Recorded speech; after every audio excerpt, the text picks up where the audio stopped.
So neural tension, never to be forgotten in my world. We want to think about, when we have changes in our physiology, we have changes, the neural tension changes too. And so if we've got somebody who's distending a lot, they may have, changes in their neural tissue, and it may be one of the reasons that they're having some of the somatic abdominal pain.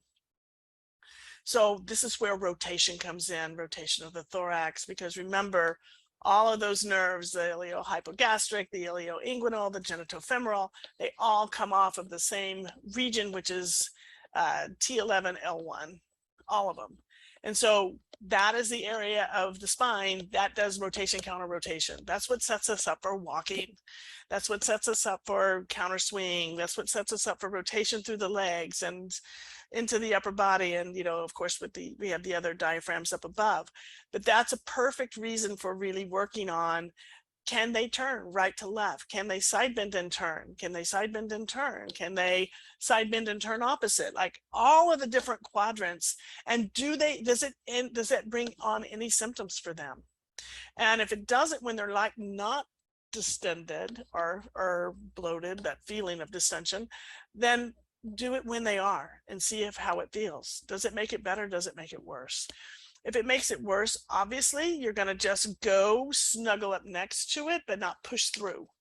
And I think a lot of people, when they have this, are so desperate to get things to change that they pull on themselves and they grab themselves and they pull on their belly really hard and all of that. And I really want the opposite to happen. It's like, let's discover and figure out where the tension is through the system, and let's gently start working on changing it. So when we think about the belly dropping and relaxing in that position, we're actually starting to work on maybe some neural tension issues that are already going on there. Because we're changing the work of the muscles in the tissue, and that's going to affect the nervous system as well. So remember, neural tension or neural stretching can be a cause of some of the somatic pain, that they may feel in their abdomen, but also down into the groin area, pelvic floor, top of the hip, adductors, through there as well. All right. So a little bit about why we want to not just look at the movement system, but we really need to pair this with the other systems too. So we think about the HPA axis, these funny little guys here. We have the hypothalamus, which goes to the adrenals, to the kidney, and on top of the kidneys, and what happens, right? So we get a lot of blowing out, we have dilate the bronchioles, we get increased heart rate when we're like going through a stress response. And it doesn't have to be a physical stress response. This is the physical response to stress. So it could be stress brought on by physical, it could be like physiology, illness, accidents, injuries, trauma, but it also could be environmental. It can be in response to relations. It can be in response to our own negative inner critic judge that lives in our head. And people will tell me all the time, I don't have any stress, my life is fine. How much negative self-chatter do you have? Oh, I don't really have it. And then they go back and they think about it and they come back and they go, I had no idea how much I tell myself this and this and this and this, the stories that we tell ourselves. So all of this can activate that, but it makes the liver convert glycogen to glucose, which means that in order to keep it going, we have to eat more sugar. And it can increase our blood pressure over time when it's chronic. But the biggest thing here for this course today is we have a decreased digestive system activity. In other words, we are constantly telling our GI system, we don't need you. You're off we're running. This system doesn't know the difference about if we're going to be eaten by a tiger or if we're just being angry about something that's happened. Doesn't know the difference. It responds the same way. And so we learn over time to the system kind of just stays going all the time. And so the chronic part of that is that now we have a GI system that isn't going to come online or if it does, it's not going to be it's going to be sluggish. It's not going to be very happy. It's going to be inflamed. It's going to, not have great action to it to move things through. It's going to be more constipated. It's going to have all of those things there. And so when we think about that system, one of the things that happens as we kind of move through all of these things, digestive suppression, reproduction shutdown, immune system activation, right? All of those things. And we have cellular excitability, neuronal plasticity, and synaptic plasticity. But basically what it means is that we have moved into adaptation. And we can adapt for a bit to it. But when this stuff stays chronic for long periods of time, our adaptation fails. And now we actually live in this lower part all the time. So in other words, we can rise up to a higher stress position, but when it's time for us to let go, we only come down like a little bit. And then we rise back up again and we only come down a little bit. We've lost this whole other 70% of coming way down. And so enter in our mindfulness work and some of our other stuff, but it needs to be more often than once a day for 15 or 20 minutes. And everybody's got 1 minute here and 1 minute there. They do. It's a matter of helping people kind of find it and pull it in. So this is just basically showing what's going to happen if we're going to be living off of cortisol. We're going to be eating more sugar. We're going to have more inflammation. Cellular infiltration is going to be high. We're going to have mast cells, T cells, cytokines. Think about how COVID behaves. Yes, a cytokine storm. And then what's left, all the nerves in the brain dysfunction that goes on. Same thing with that, chronic stress. And then of course, pain and infertility and quality of life, and we stop making hormones or we make too much of one. It's the wrong kind.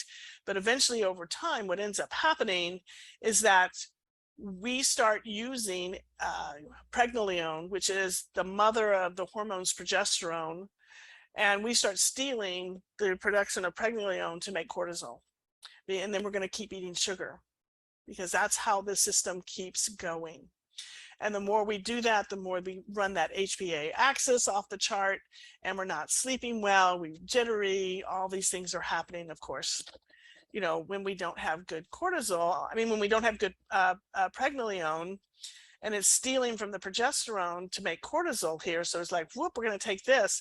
We don't get this kind of stuff happening, so we don't make androgens over time. So our estrogen, although will be higher than our progesterone because it's being stolen, so we're acting like we're in an estrogen dominant situation, it's actually really starting to drop, and so is the testosterone.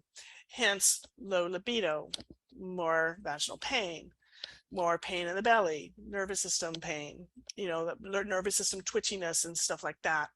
And that's why we really have to pay attention to this, because then that's where the bloating comes in and all the other pieces. So we have to figure out, okay, how can we stop this? What are the different things that we can do? So this was a great paper that came out just a couple of years ago from Hodges and his group. He's such a prolific researcher, and his team is.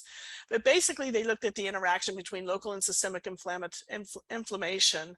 And then they wanted to look at psychology and lifestyle to tissue health and musculoskeletal conditions. Stuff we already innately know. They really looked at it and set up a beautiful not theory, but a beautiful structure in which to be able to guide research in the future. And basically what they said was that, we know all of these things, disturbances can have pathological consequences, vicious cycle that results in excessive inflammation, potential implicants for local tissue, right? We know lifestyle and biological systemic inflammation, right? But he said on the flip side, what they found is that this opens the enticing possibility that interventions aimed at one aspect only, stress, sleep, physical activity, or inflammation itself, could really positively affect the others. So we don't have to go at the whole system all at once. We need to just pick one, and a client needs to pick one. Out of all of these things that are going wrong with you, and you're complaining about and having issues about, which one do we want to start with? Because with our complex clients, the best way to approach it is to keep it simple. And here's this is right out of their paper. And it's a beautiful figure that just kind of shows, local inflammation and fibrosis, but systemic inflammation can come in here and cause local inflammation. Local inflammation can cause systemic inflammation. We have these things, lifestyle, diet, alcohol, smoking, all that stuff that can happen.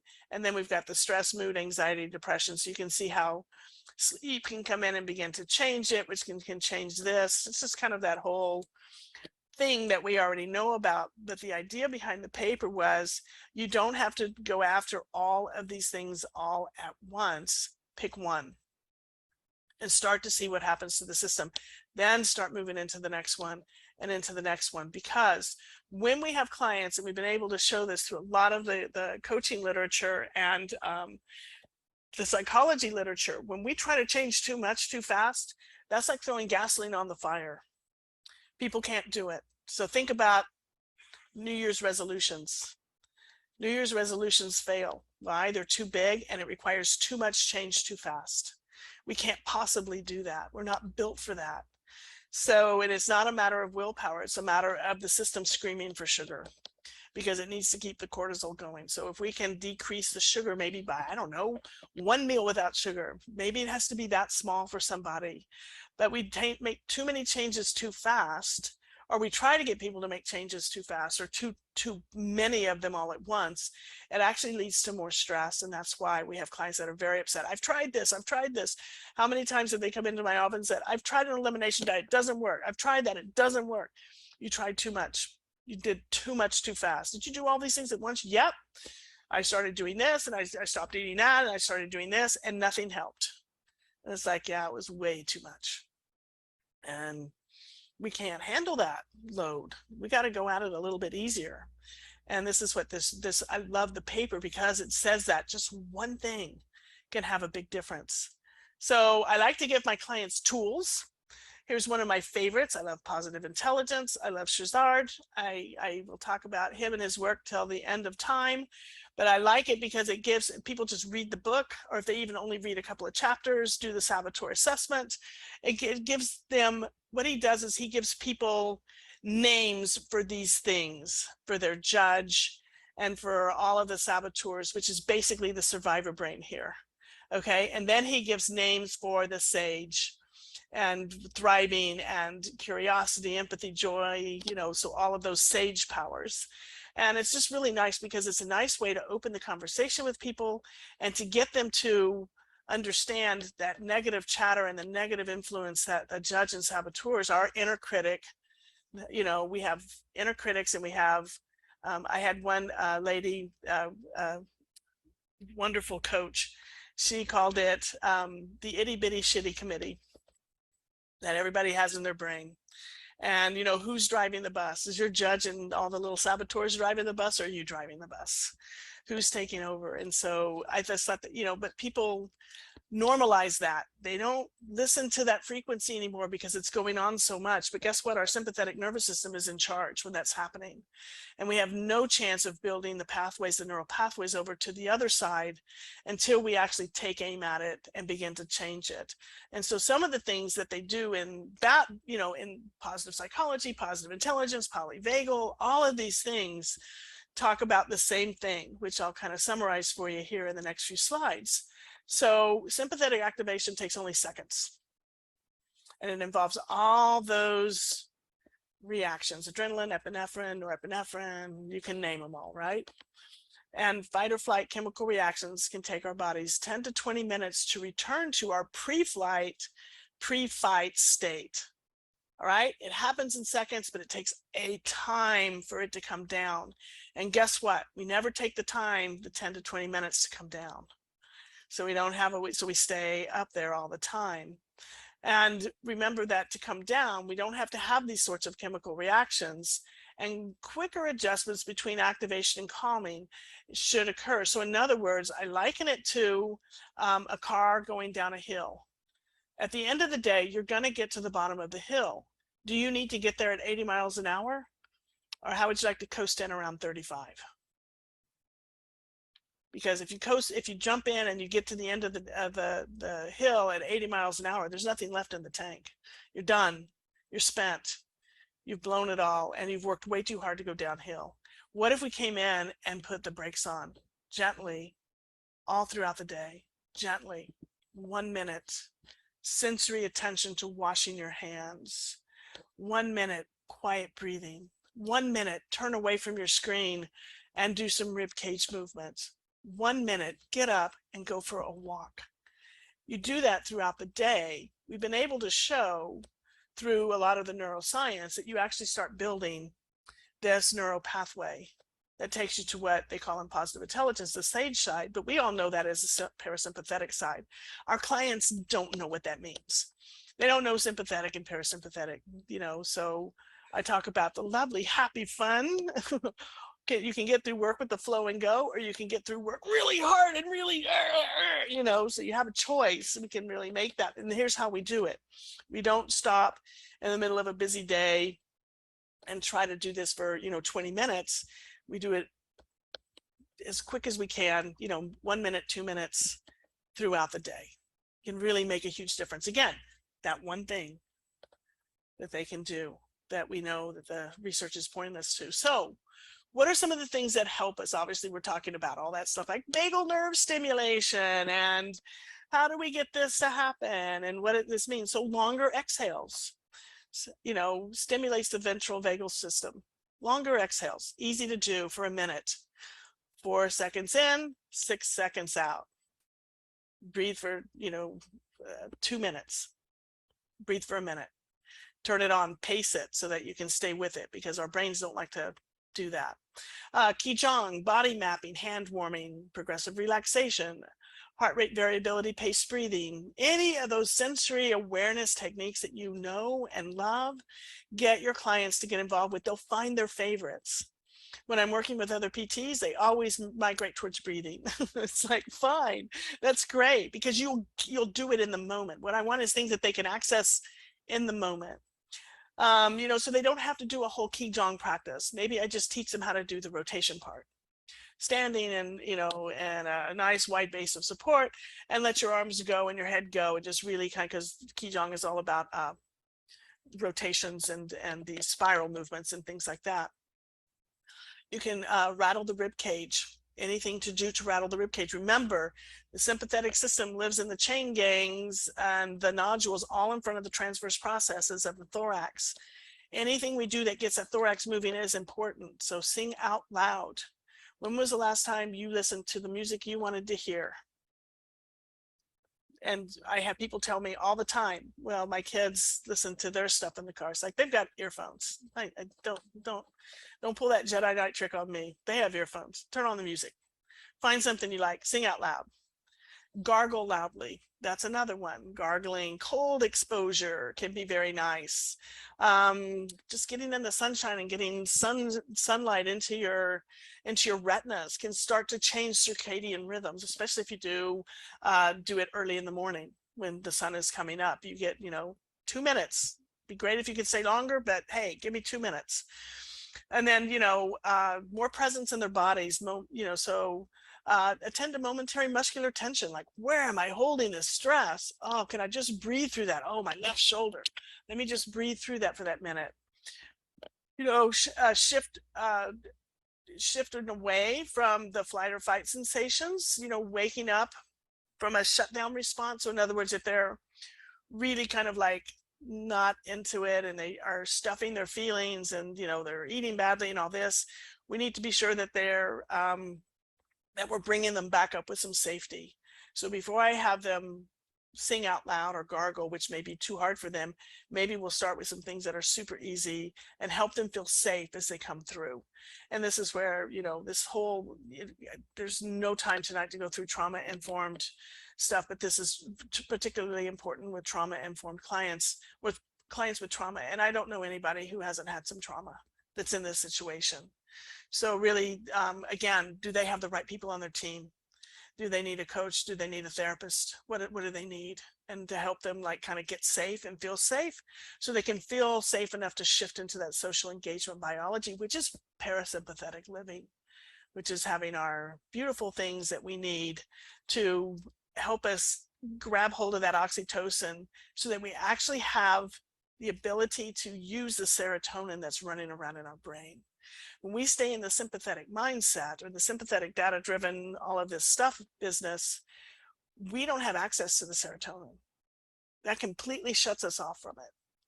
When we build that pathway back over towards the parasympathetic or the sage perspective, we start being able to use the serotonin. So remember, think back to the time where you had a really, really good night's sleep. really good night's sleep, and how you felt in the morning and how jubilant you were, and you could wake up and stretch and see the sunshine and everything was great. That's access to serotonin brought on by really being able to turn things off and get an adequate amount of sleep. People's problems run them through the night. And so perhaps maybe what can they do at nighttime to, what's the one simple, easy thing they can do at nighttime? Can they write their problems down? What do they need to do to like be able to shut that down a little bit? And then I have them revisit in the morning after they've slept. And most of the time, whatever was considered very problematic got very easy. Oh, I don't know why I was so worried last night. This, it all kind of matches up because they have access to their serotonin again. And remember, the more we stay parasympathetic, the more serotonin our GI system will create for us. Because remember, 90% or more of the serotonin the brain needs in order to function well, make decisions, access oxytocin, do all of these relationship, social engagement biology that polyvagal talks about, comes from the gut. So our gut's in trouble and it's not working well, it's not making serotonin. So you can see that whole gut brain piece is so important. We want to be able to shift that back into working that way. So besides positional for people, when everybody always asks me at the end of any talks I do or things that I do, what's the most important take home for people? If you can do one thing and get people to chew their food. And to me, that is like what we eat may not be as important as how we eat. Are we blocking up our pipe system, and are we inhaling our food, and are we eating on the go? Are we eating stressed out? I've had clients tell me after they've learned to chew their food, they'll come back and they go, I had no idea how angrily I ate. And it's like, well, that's an interesting statement, but it was kind of like, I have to hurry up and eat because I have to hurry up and go, that kind of thing. And that sets the system up for failure when it comes to being more parasympathetic. So chewing. No one's going to count their bites. I know that. I'm under no illusion that they will. But you pick up a fork and you put it in your mouth. You put the fork down and you take your hand off the fork. And you pick the fork up and you put it in your hand. You put it in your mouth and you take the fork and you put it down. Same thing with a sandwich or a spoon or whatever. Slow it down. And the other thing that can really help is I like to get people to chew their food with such attention that they really are paying attention to the texture, the taste, the temperature, everything about it. And when they do that, they innately slow down.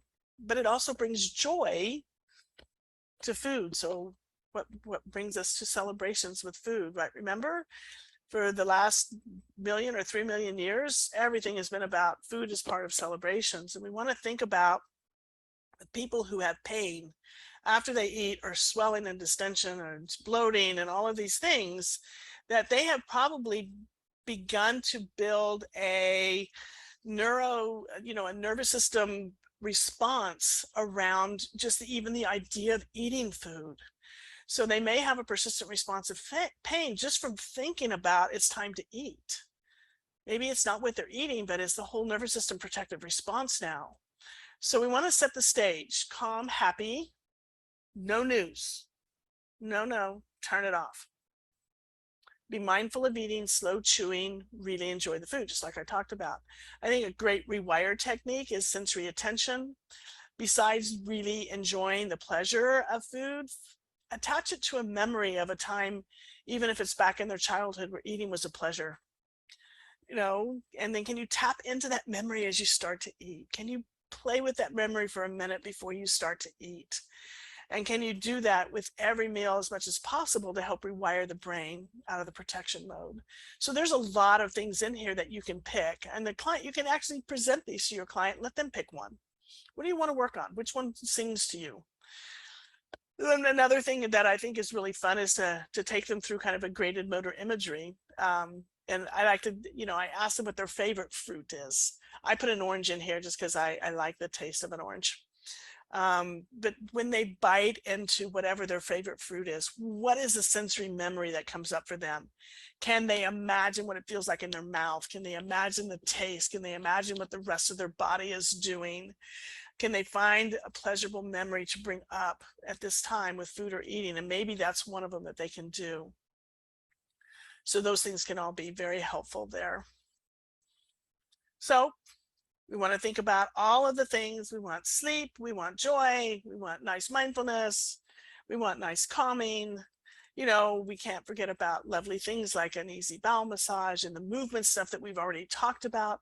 But all of these things kind of go together. So picking a little bit of one, a little bit of another, and really getting that with the goal to really, really change the nervous system is what this is going to be about. All the others, if you're intent, whatever you're doing exercise wise, whatever you're doing neuromuscular wise, whatever you're doing visceral manipulation or release wise, as long as the intent is to help them change that nervous system out of that sympathetic drive into more of a parasympathetic access and really build that neural pathway with them, you're going to have success with them. Much better than just trying to take everything away and challenging them all. So I will say one thing also, everybody always asks me, what's your first go-to thing about people with dietary issues? And I know everybody always has the big fight about dairy or gluten. And I have to tell you that the biggest thing that I think is overlooked is sugar. Because they all come to me and say, you know, I have to eat this, I have to eat this. And I said, well, let's start with something simple. Let's talk about sugar. You know, and they're not expecting that. They're expecting me to tell them they can't eat cheese anymore, they can't eat pasta anymore. And it's like, I'm not going to tell you any of that anyway, but I'm going to say, let's talk. And then we talk about the factory, you know, and what's the fuel for the factory. And there's a reason, you know, I try to get rid of sugar, I can't do it. It's like, because the factory's screaming for it. We have to change what the factory needs so that it'll stop screaming for sugar and start screaming for something else. So